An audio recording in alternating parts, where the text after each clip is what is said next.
Have you ever wanted to see the world? The time is now.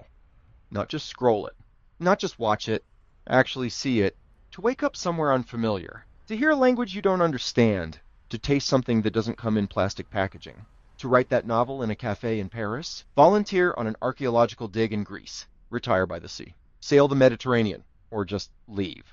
If you've wanted to, but haven't, there are usually two reasons: time and money.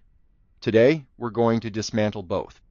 I'm Scott Layton. I left the United States in December of 2025. I've worked over 20 years in the travel industry, and this is the first episode of my mini-series, The Smart and Savvy Traveler, part of my expat life journey here on the Renaissance Spirit channel. In this series, I'm not just going to inspire you. I'm going to show you the numbers. And here's the truth. The time is now. Not someday, not when things settle down, not when I retire, not when I have more savings. Now, because health changes, politics destabilize, climate shifts, borders tighten, and none of us knows the time or the hour we're called home. History doesn't stand still. Empires rise and fall, borders open and close, economies expand and contract. The only constant has ever been change. The wise adapt. My mother was in a car accident in 1983. She survived, but she never regained her full mobility. Travel became difficult, stressful, expensive. One of my friends, a vice president at a local bank, always planned to visit Sicily and Calabria, his ancestral homeland. He died during the pandemic. He never went. We assume time is guaranteed. It isn't.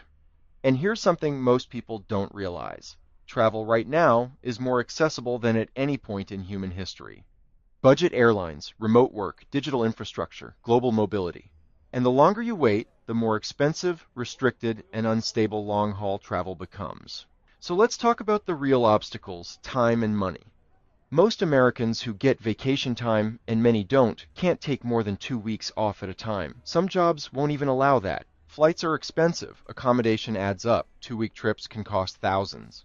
And then you return home, tired and broke. That's not savvy.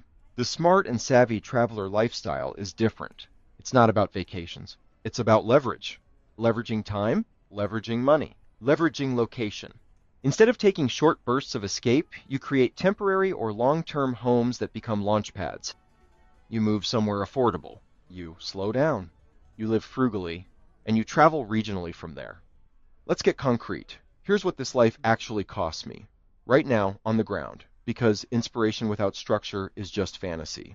This month, I'm spending $547.27 for an Airbnb in Korçë, Albania, an ancient mountain town with cobblestone streets and Ottoman architecture. I'm typing this from our courtyard with a fire pit. The place has 3 bedrooms, but so far, it's just me in the house. I'm enjoying the quiet, except for a neighbor who plays the same Greek song here every day, but that's okay. I've even found myself humming it occasionally, hours later, until I catch myself. My groceries run about $150 a month, and that includes a few restaurant meals. Most meals out here are under $10. I cook simply, I eat locally, I walk everywhere. I get exercise naturally.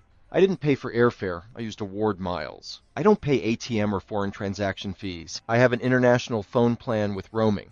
Next month, I'll spend $638, including insurance in Pogradec, a nearby town by the lake.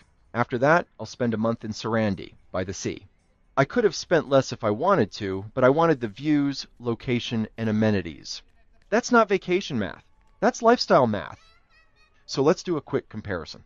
2 weeks in Italy, $6,000. 14 days, exhausted and broke. 3 months in Albania, $2,590. 90 days. Slow travel plus regional access.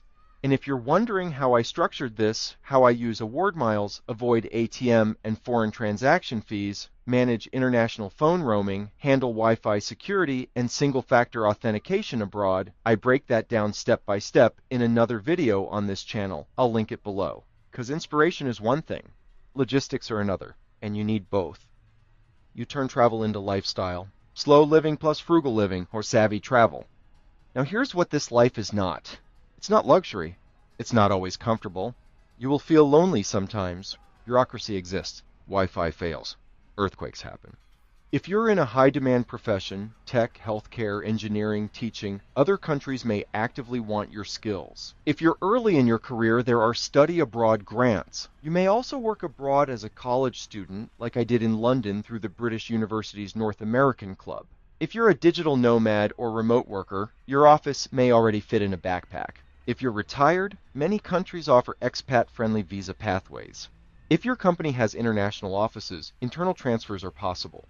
If you're adventurous, seasonal migrant work, research placements, volunteer opportunities. Even active duty military and retirees often have travel privileges many don't fully use. And yes, you can work in the travel industry like I did, but here's the insider truth. Discounted package trips don't always beat well-planned independent travel. Foreign independent travel, when done frugally, often wins. The key is not escaping your life. It's redesigning it.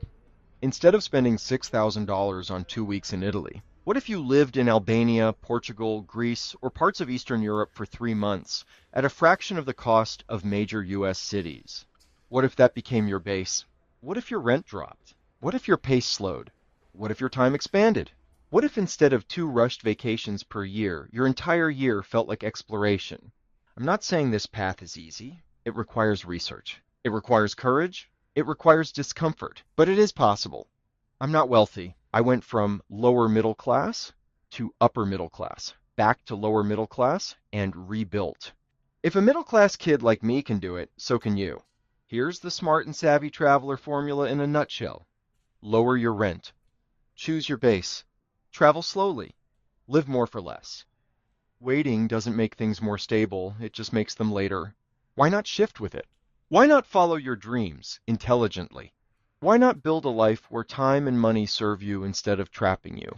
That's what this series is about.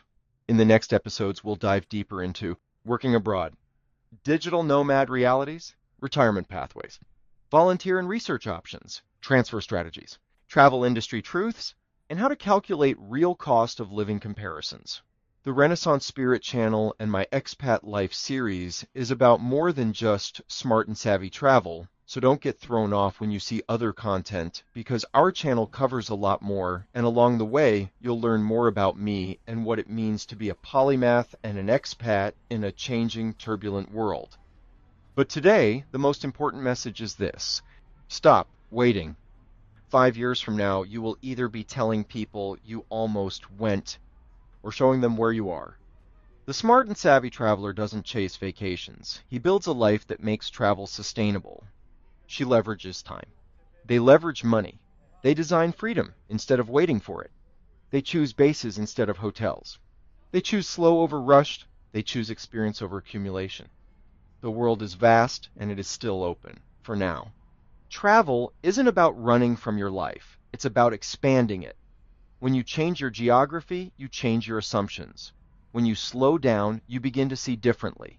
And sometimes transcendence begins with a passport stamp. This is the Renaissance spirit in action. This works because I'm flexible and willing to live simply.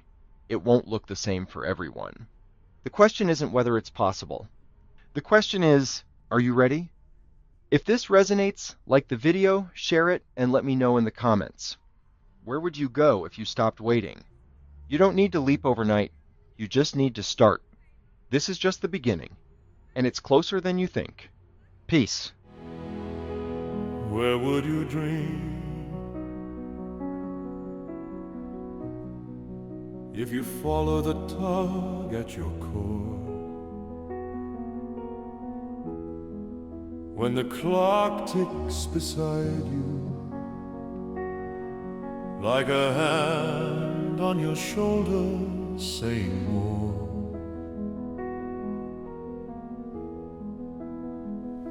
Where would you dream if you trusted the road in your heart?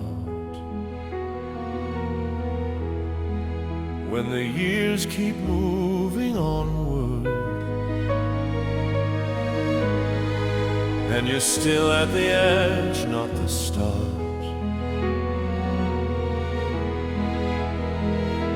Where would you dream if the map was a doorway wide open? If the sky felt closer than fear,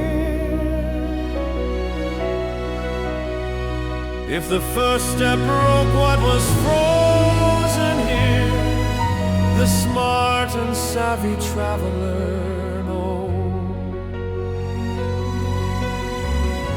it's not just the miles you roll, it's the courage to loosen your grip and let the unknown become home. So stand at the threshold breathing,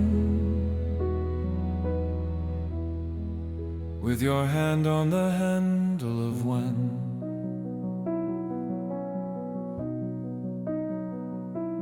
Where would you dream